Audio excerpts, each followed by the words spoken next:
Le prix du sacrifice. Samuel était assis sur une pierre devant la maison familiale, fixant l'horizon teinté des couleurs dorées du crépuscule. Son cœur battait à un rythme irrégulier, non pas à cause de la fatigue d'une longue journée de labeur, mais en raison des pensées tumultueuses qui envahissaient son esprit. Il tenait dans ses mains une lettre froissée, lue et relue des dizaines de fois. Une lettre qui changeait tout. Quelques jours plus tôt, il avait reçu un message qui aurait dû être la plus grande joie de sa vie. Une bourse pour poursuivre des études en ingénierie en Allemagne. Depuis son enfance, il rêvait d'un avenir meilleur, non seulement pour lui, mais pour sa famille. Il savait que sa ville natale, malgré sa beauté rustique et la chaleur de ses habitants, n'offrait pas de réelles opportunités pour un jeune ambitieux comme lui. Ses parents, des agriculteurs courageux, avaient toujours lutté pour lui offrir une éducation digne, mais il était conscient du poids de leur sacrifice. Une jeunesse forgée par le labeur et l'espérance. Samuel avait grandi dans un environnement où chaque sou comptait. Ses parents se levaient aux aurores pour cultiver les champs, espérant tirer de maigres récoltes de la terre aride. Son père, un homme robuste aux mains calleuses, lui répétait souvent « Point le travail est la seule richesse que l'on possède. Si tu veux un avenir meilleur, tu dois être prêt à payer le prix. » Sa mère, plus douce mais tout aussi déterminée, lui murmurait chaque soir avant de dormir « Point tu es notre espoir, Samuel. Va plus loin que nous n'avons jamais pu aller. » Dès son plus jeune âge, Samuel avait compris que son avenir ne serait pas tracé par le destin, mais par son acharnement.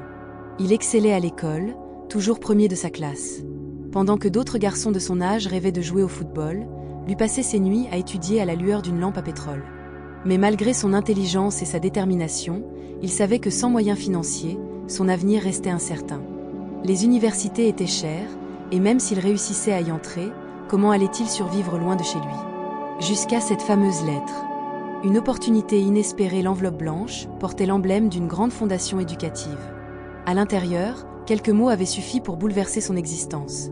Cher Samuel, nous sommes heureux de vous informer que vous avez été sélectionné pour recevoir une bourse complète afin de poursuivre vos études d'ingénierie en Allemagne. Toutes vos dépenses seront prises en charge, y compris votre billet d'avion, votre logement et une allocation mensuelle pour vos besoins. Il avait relu ces lignes au moins 10 fois avant que la réalité ne l'atteigne pleinement. C'était le rêve qu'il avait toujours espéré. Une occasion inespérée de changer son destin et celui de sa famille. Il s'était précipité vers ses parents, l'excitation brillant dans ses yeux. Son père avait pris la lettre avec des mains tremblantes, la lisant lentement, tandis que sa mère, assise à côté, avait les larmes aux yeux. Samuel, c'est une bénédiction. Il souriait, prêt à célébrer, mais il remarqua rapidement que l'expression de son père n'était pas aussi joyeuse qu'il avait espéré. Son regard sombre semblait peser sous une inquiétude invisible. « Mon fils, c'est une grande opportunité. Mais qui prendra soin de ta mère et de tes frères si tu pars ?» Samuel sentit son cœur es serra. Il n'avait pas pensé à cela.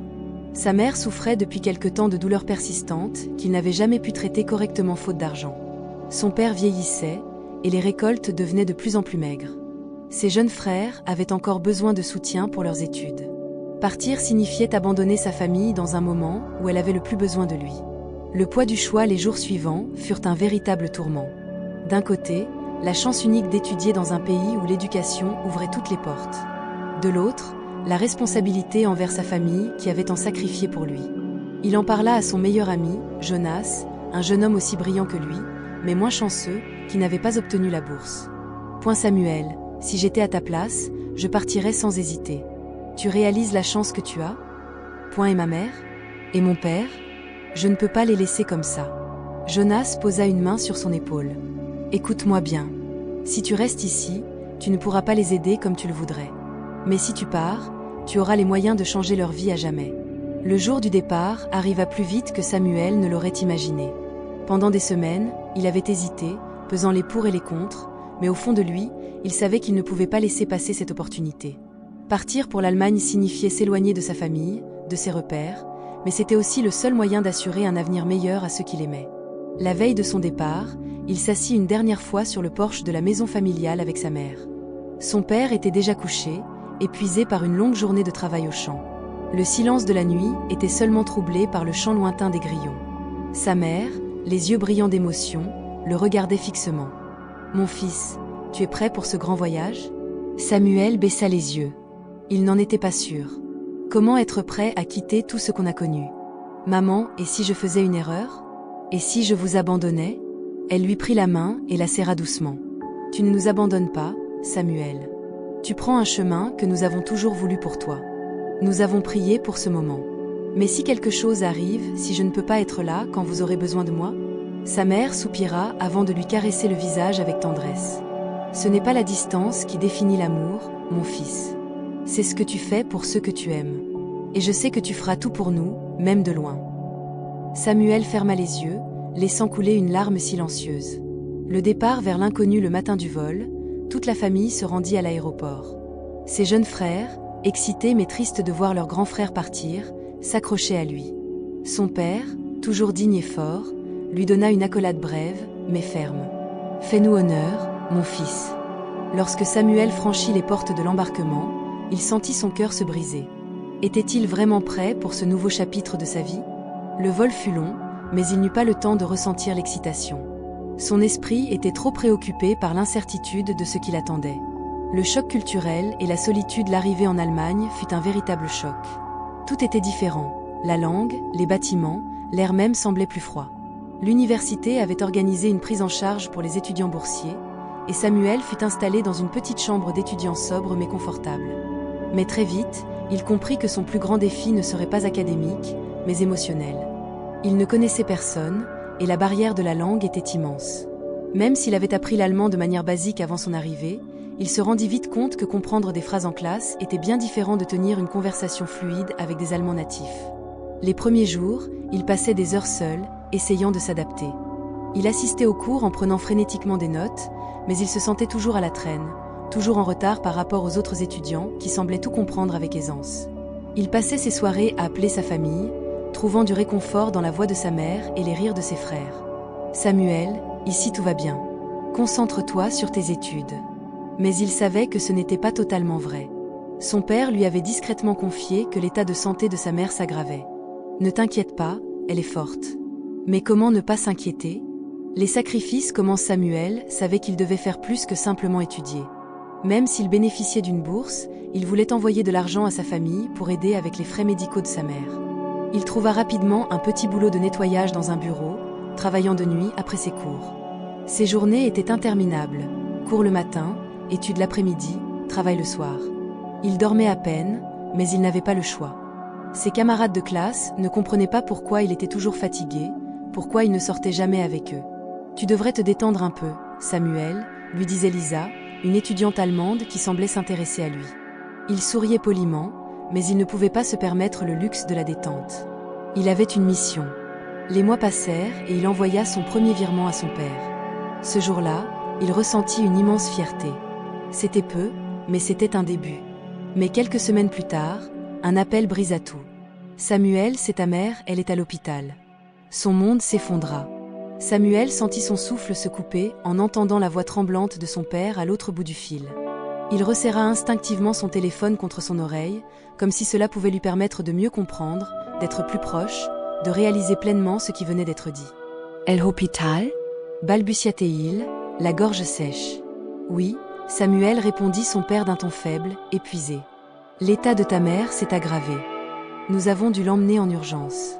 Les médecins disent qu'il s'interrompit. » Samuel entendit son père inspirer profondément, comme s'il cherchait les mots pour ne pas l'accabler davantage. « Elle a besoin de soins plus poussés, mon fils. Et c'est cher. » Ces derniers mots s'écrasèrent sur lui comme une massue. Il serra les dents. Il savait que cela arriverait un jour, mais il n'avait jamais imaginé que ce serait aussitôt, aussi brutalement. Son esprit s'emballa.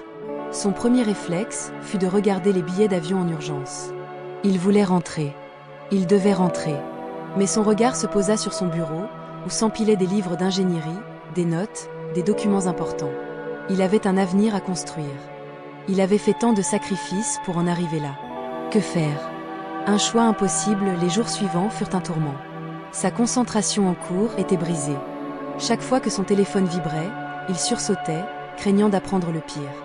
Il passa ses nuits à travailler encore plus, prenant des heures supplémentaires dans son job de nettoyage.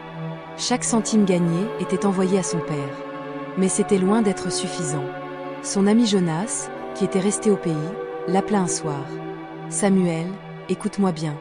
Je sais que c'est dur, mais si tu rentres maintenant, tu risques de perdre tout ce que tu as construit. Ta mère ne voudrait pas ça. Point mais elle a besoin de moi, Jonas. Point oui, et elle est fière de toi, plus que jamais. Ce que tu fais, c'est pour elle aussi. Mais si tu abandonnes, tu ne pourras plus jamais l'aider. Samuel passa la nuit à y réfléchir. Lothar.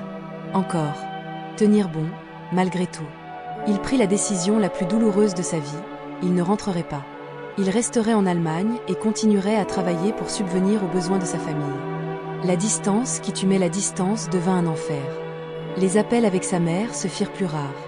Sa voix, autrefois douce et réconfortante, devenait faible, entrecoupée de silence. Chaque fois qu'il lui parlait, il essayait d'être fort, de cacher son angoisse. « Point maman, tiens bon, d'accord ? Je vais bientôt t'envoyer plus d'argent pour tes soins. » Elle répondait avec un sourire dans la voix. « Point mon fils, je suis déjà guérie en sachant que tu réalises tes rêves. » Mais il savait que c'était faux. Une nuit, alors qu'il venait de terminer son travail et rentrait chez lui, son téléphone sonna. Il était presque 2 heures du matin. Son cœur s'arrêta. C'était son père. Il décrocha avec les mains tremblantes. Point Samuel, la voix de son père. Samuel était assis sur son lit, le téléphone toujours serré dans sa main moite. L'écho de la voix brisée de son père résonnait encore dans sa tête. « Samuel, ta mère est partie. » Il avait cru mal entendre. Son cœur s'était arrêté, son souffle coupé. Pendant un instant, tout autour de lui s'était figé. Puis, comme un mur qui s'effondre sous le poids du temps, une vague de douleur l'avait submergé. Il voulait parler, crier, protester, mais aucun mot ne sortait de sa bouche. « Samuel, tu es là, mon fils ?» Il avait juste hoché la tête, oubliant que son père ne pouvait pas le voir. Une larme silencieuse roula sur sa joue. « Point oui. Papa, je suis là. » Son père tenta de garder son calme, mais Samuel pouvait sentir la douleur dans sa voix. Elle est partie paisiblement. Elle parlait encore de toi hier soir. Elle était fière de toi, mon fils. Ces mots brisèrent quelque chose en lui. Son sacrifice, tous ses efforts, toutes ses nuits sans sommeil. Et il n'avait même pas pu lui dire au revoir. Il avait cru qu'en travaillant dur, en envoyant de l'argent, il pourrait la sauver. Mais la vie en avait décidé autrement. Samuel ne dormit pas cette nuit-là. Il resta assis, fixant le vide, le cœur rempli de regrets. Le retour au pays quelques jours plus tard, il rentra enfin chez lui. Cette fois, ce n'était pas pour un triomphe, mais pour un adieu. L'avion atterrit dans son pays sous un ciel gris, comme s'il reflétait l'état de son âme. Lorsqu'il arriva à la maison familiale, il vit son père, vieilli par la tristesse, et ses jeunes frères, les yeux rougis. Le choc de ne pas voir sa mère sortir pour l'accueillir, comme elle l'avait toujours fait, le frappa en plein cœur. La cérémonie fut simple, empreinte d'émotion. Samuel resta silencieux, incapable de trouver les mots. Lorsqu'il se tint devant la tombe fraîchement creusée, il posa une main tremblante sur la pierre froide et murmura « Maman. Je suis désolé.